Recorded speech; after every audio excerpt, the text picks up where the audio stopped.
Good afternoon, everybody, and welcome to our fireside with Nanobiotix. We've got Laurent Levy with us, of course, Mike and I co-covering. Thank you so much for being with us this afternoon, Laurent. We appreciate you taking the time. My pleasure. Let's jump right into it. Why don't you take a few minutes, tell us a little bit about what you're excited about in the upcoming year, and remind folks what we should be expecting from Nanobiotix. Sure. So our company, just in a brief, is developing product, a first-in-class product that could be potentially applicable to millions of patients. And to do that, we've been working in oncology through one of the most used tools, which is radiation therapy. So coming from the idea of the product, we've now achieved a number of things, including a phase 3 randomized trial that established this new mode of action into patients and have expanded since then in many other clinical trials.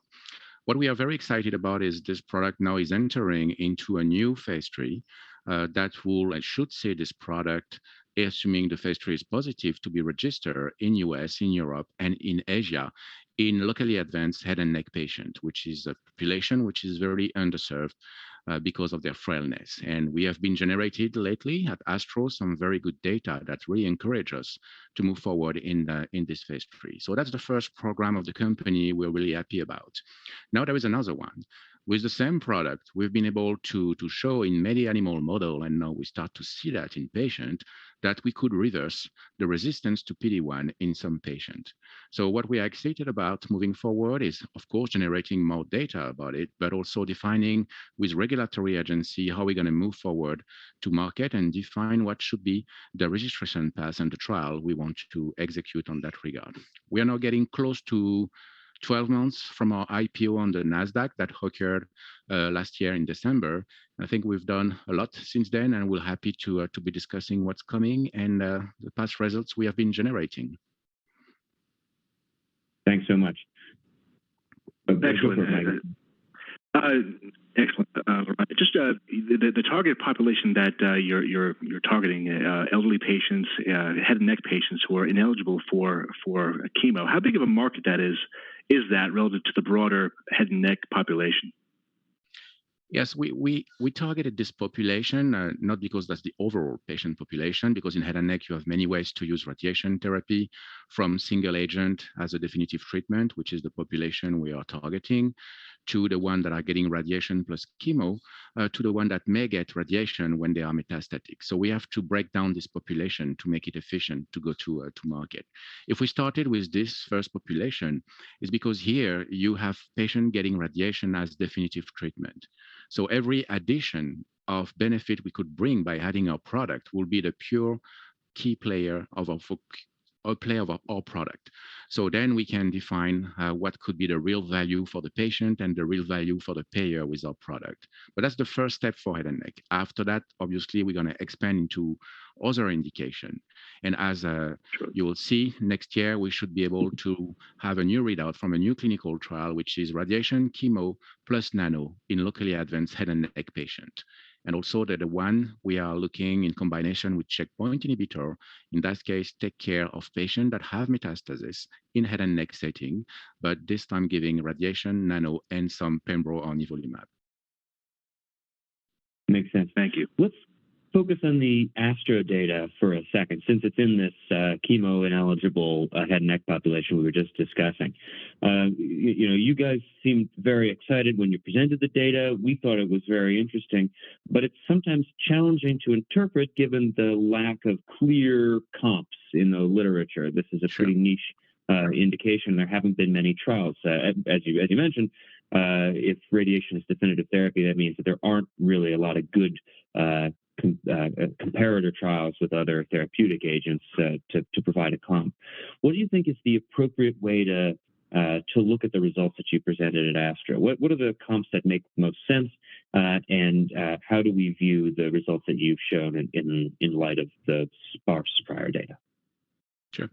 So when you look at literature, which is obviously not a direct comparator, and you look at patients that in general get radiation alone because they are unfit for cisplatin. And in those patients, you take anyone from NET in the tumor or any frailness. But in this overall population, what we see usually is a 12 months overall survival, according to few papers we've seen in literature. Now, in our trial, we've been taking patients that are weaker than what you see in the overall population. If you look at some of the data we have generated, we mentioned that 66% of our patients have high comorbidity index. So the likelihood for those patients to die early in the trial, not benefiting from the product, is very high. And even in this very hard condition, we've been able first to administer the product that has been shown very tolerable in this weak population. Plus, we have seen this very big rate of complete response and overall response, and got a survival, if we take the entire population, of 14 months, which is already higher than what we see in the general population getting radiation alone. So that's why we are excited. And moving forward in our phase 3, which will encompass a larger population, we think we should be able to do even better. I think there's a very important clarification that we should highlight in what you just said, right? And that's that a significant proportion of the patients in this initial study were not evaluable because of early death due to these comorbidities. Something like 20% of the study almost, which obviously changes the observed overall survival pretty dramatically. To be clear, this is not, your phase 3 is specifically excluding patients with these sorts of comorbidities that lead to early death. Is that right? Yes, I mean, we've seen in this trial, most of the 13 patients that haven't been evaluable, 2 are not yet evaluable, but maybe in the coming months or years. For the 11 remaining, 9 out of 11, they will not be able to receive the full treatment. 6 of them died or before the ability to receive the full treatment, or some of them left the study because of side effect linked to the treatment. So most of those patients are non-evaluable and not receive the full treatment for this clinical trial. And the phase 3 would have different criteria and has different criteria that should limit the patient with high comorbidity. And in any case, we have added a stratification taking into account this parameter. Now, obviously, there are a lot of potential side effects that are linked to radiation, but one of the original selling points that I remember you talking to us about a couple of years ago when we started having conversations with you was that the use of a radio enhancing product like yours could get you all of the benefits of radiation without some of those limiting toxicities.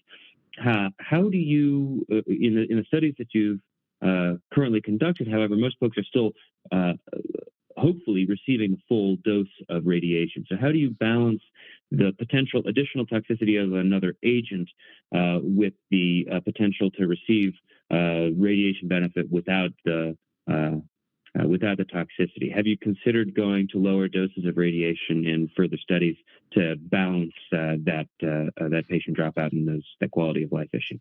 Sure, that's a very good option that many patients would like to have. But for now, most of the trial we are running are based on patients that receive a full dose of radiation but cannot get sufficient benefit out of it.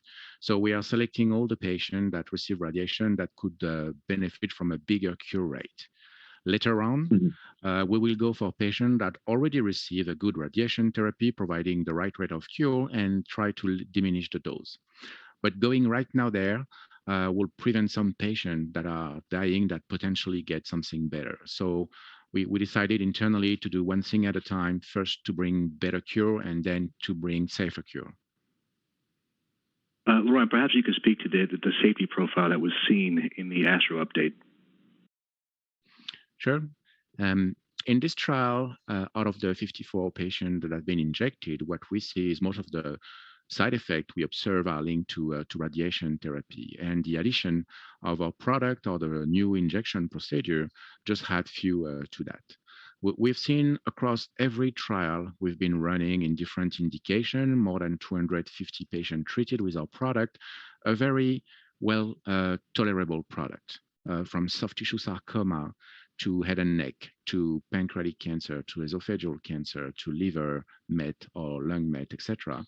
We've seen that this product, of course, there is this injection directly into the tumor that may cause some hurdle at some point. But beside those usual things, we've seen a very safe long-term profile for the product and a very safe medium-term profile for the product. And if we think about some of the other data that have been shown at ASTRO, sorry, we've been showing the long-term safety on the soft tissue sarcoma randomized trial. And that's very important because here you compare radiation alone versus radiation plus nano in a randomized trial. And what we see in this trial is that you're able to deliver the same standard of care in both patients. So the addition of a product did not bring or did not lower down the possibility of the patient to get the standard of care. And in terms of long-term safety, we did not find any significant difference between both arms. Very helpful. Thank you. Let's turn, if we could, to the PD-1 combos. It's something that obviously you guys have been very excited about. It's been hypothesized for a while by most of the leading IO players that a combination with radiation might make sense, as radiation induces inflammatory cell death that you would expect to synergize really well with IO. It hasn't been necessarily really clear in some of the radiation combo trials, the standard radiation combo trials that those companies have been reporting out recently. So can you talk a little bit to the difference in the results that you've been seeing and whether you think that this is something that you would expect to observe in larger trials and more standard indications? And maybe just give a little bit of context around your PD-1 combo and the immunogenic results you've been seeing. If we think about radiation in the IO combo setting, in some trial we've seen some usefulness of radiation, like the Pacific trial from AstraZeneca in stage 3 lung cancer.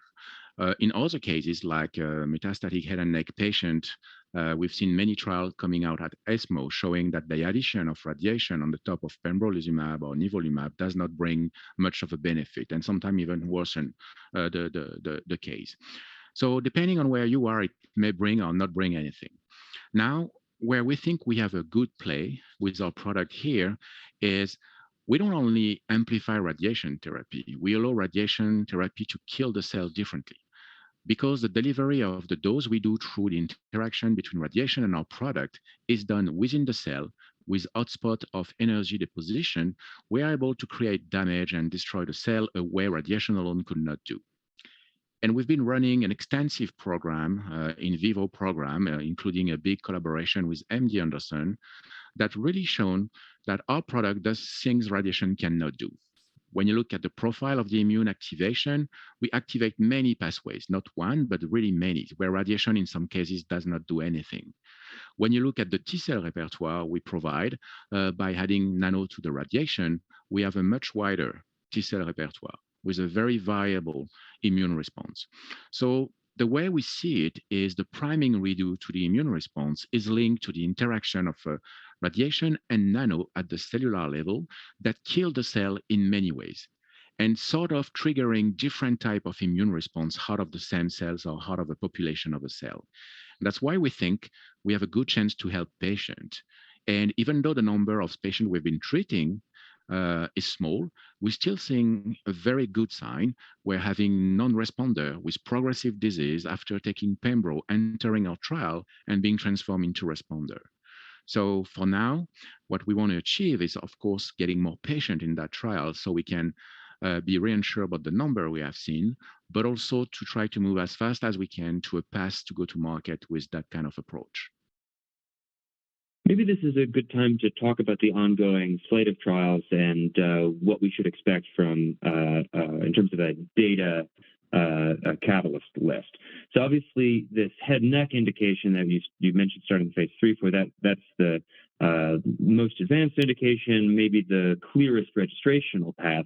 That's a trial that you've guided to starting by the end of the year, but data not expected really until 2024. Obviously, waiting for long follow-up on these patients to get good ideas of overall survival.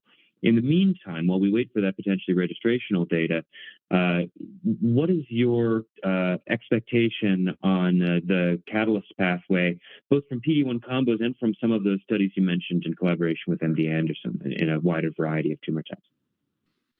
So on the top of this readout from the interim of the phase 3, we should expect the first futility analysis at 18 months after the first patient in. It's not a readout, but that's the first sign. Now in the path moving forward, what we are really excited about before waiting this data is really the IO path. So we should expect to move forward in the phase one, we are finishing now, and we should get the recommended phase 2 dose very soon, and then to be able to move into expansion phase for those trial, getting more patient on board. And as soon as possible, we'll give an update on the patient when we have a sufficient number of patient treated in that regard. In parallel, based on those data, we're initiating before the end of this year interaction with the FDA to start defining with them how the trial to go to market should look like. And we'll definitely inform the market about that next year on how we want to move forward. Now, we have 2 trials that have been completed, one expansion phase in rectum cancer, another one in head and neck cancer, but this time with radiation, chemo, and nano. So we expect to start to see those data next year, for sure, during some medical conferences. As far as MD Anderson is concerned, that's a collaboration we have with them where they're running the trial, and they will decide when to show the data. Now we're going to talk soon, and we hope in the coming months to give a big update on where we are in the development overall, where do we stand with the different trial, and what should be expected by the market in terms of progress in the trial, but also data that should be generated over time. And Laurent, just to clarify, back to the phase 3 head and neck trial for 1 second. Just to clarify, an interim analysis is still expected 24 months after the first randomization, correct? Yes. You mentioned the futility at 18 months, but the interim efficacy interim 24 months after the first patient. 24 to 30 months, yes. 30 months, okay. And fair enough that we shouldn't be expecting real data coming out of that futility analysis at 18 months. We shouldn't be expecting a meaningful update on efficacy at that point. We can't have that. I mean, that would be a futility analysis for yeah. Fabulous. So as you continue to expand the potential indication list and get into these later stage trials, obviously that's going to be the major driver on the stock. But maybe it makes sense to back up a second and think from a high level view. You mentioned earlier, and I think we rolled right past it, you already have randomized phase 3 data that's shown a real clinical effect, and that's in soft tissue sarcoma. In fact, you've even gotten approved for the use of the therapy in Europe. Correct. So can you talk a little bit about how, on the one hand, the decision you made not to pursue commercialization in that indication, and then on the other hand, your expectations for read-through from this other data set to head and neck and indications that you're more interested in commercializing? Well, you're right. We had an approval based on the results of the phase 3 in Europe for this product in soft tissue sarcoma, and we decided to not commercialize yet. Nevertheless, we decided to go for an approval so we could ease the path for coming new indication. The reason why we did not yet ask for a reimbursement in this indication is because of the potential discrepancy from payer perspective when you look at the phase 3 in soft tissue sarcoma that was using a surrogate for survival, whereas in the head and neck setting or some other setting, we could directly go for an OS demonstration. And as you know, the value in oncology of OS could be perceived bigger than what it is for a surrogate. So our intention is definitely to provide this product to patients, but from a commercial and development perspective, we decided first to wait the first indication demonstrating OS to go for a reimbursement, then to move forward into other indications that should include soft tissue sarcoma. Now, to be clear, we still want to provide a product to the patient that could benefit from it. That's why we have also this post-market approval safety trial that we need to launch in soft tissue sarcoma, where we could give access, at least in Europe, to the patient that could benefit from this product. Thank you, Laurent. And maybe in the final minutes we have left, maybe you could update folks on the inner workings of your partnership with Leon Bio in terms of the development of R3. Sure. We're very happy about this partnership that we have signed earlier this year. As part of it, they're going to participate in China and some countries in Asia to the development of the phase 3 in head and neck. They plan to recruit 100 patients out of the 500 we need to recruit for this global phase. And now we also continue to discuss with them about what should be the next step in IO and in other potential indications. So very happy about this collaboration. Excellent. Very helpful. Thank you. That basically brings us to time. Where's the pity? Obviously, we're very excited to see updates this year from some of your smaller trials, MD Anderson collaboration trials, whenever they decide to share. And of course, looking forward to getting that registrational trial on head and neck and getting news of your path forward there and your plans for IND. So thank you so much for your time, Laurent, and for joining us, everybody. And good rest of your conference. Thank you very much. Take care.